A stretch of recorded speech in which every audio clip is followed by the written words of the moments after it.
Hey guys, got a quick little how-to walkthrough on Jeep Chrysler Dodge 3.6 liter thermostat replacement.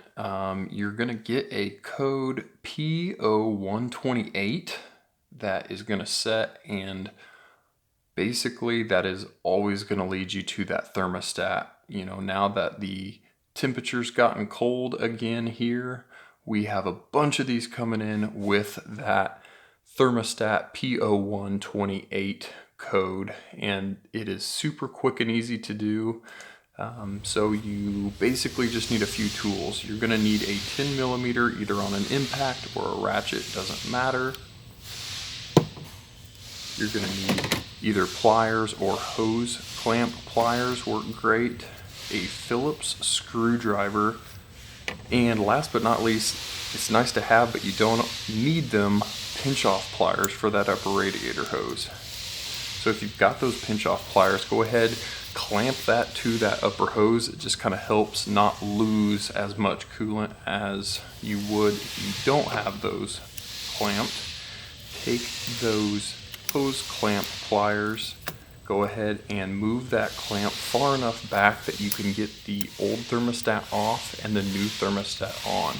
And I always leave the hose on the thermostat until the very last second just to not lose any more coolant than I need to.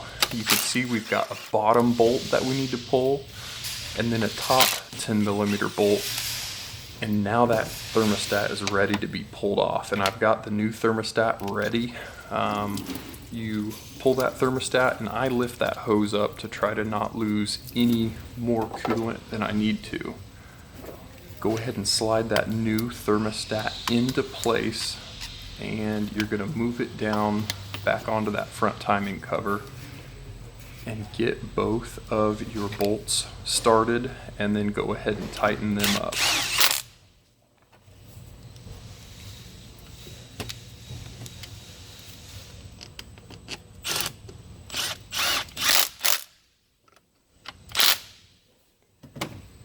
And you're going to want to try to get that hose clamp and hose located or clocked back in the original position.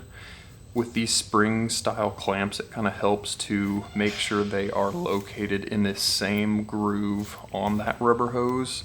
Otherwise, you can sometimes get leaks even though they're tight.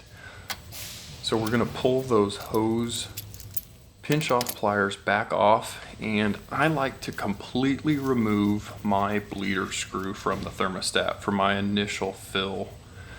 You're going to fill at the radiator, pull that radiator cap off and start filling with coolant until you see that coolant kind of start coming out of that thermostat bleeder.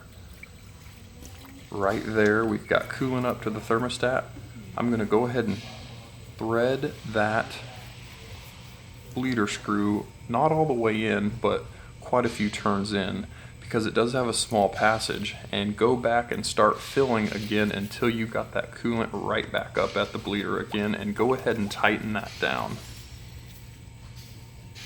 So now at this point you are basically done. You're going to go back to your radiator, top that off the rest of the way, and if your overflow jug is low, go ahead and bring that up to the full line, and you're done.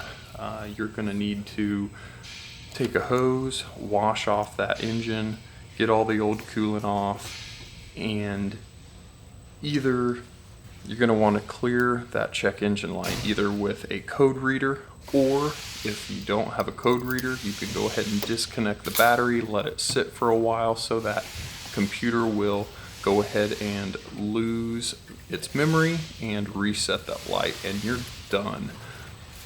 Like I said, we see tons of these come in with that P0128 code for thermostat rationality, and it seems to kind of follow the weather. When it gets cold, they start coming in. When it's warm, we just don't see them that often. So they've come out with a revised thermostat, and with this picture here, you can see the difference from the old thermostat and the new thermostat. If you look at that bleeder screw, you're going to see where the housing is, the little small ribs around the newer style thermostat housing. And unfortunately, I'm going to recommend only buying a factory Jeep or Mopar thermostat. Again, we've seen a bunch of Jeeps, Chryslers and Dodges come in with aftermarket thermostats, even brand new ones that have been replaced from your local O'Reilly's or AutoZone with that same code setting again. So unfortunately, or fortunately, I'm going to recommend just getting that factory thermostat from a dealer or online the first time and not messing around with any aftermarket thermostats. So hope this could help you guys out, save you a little bit of money on a repair, and hopefully turn that check engine light off. So if you could, hit that subscribe, and hopefully we'll see you guys on the trail. Thanks.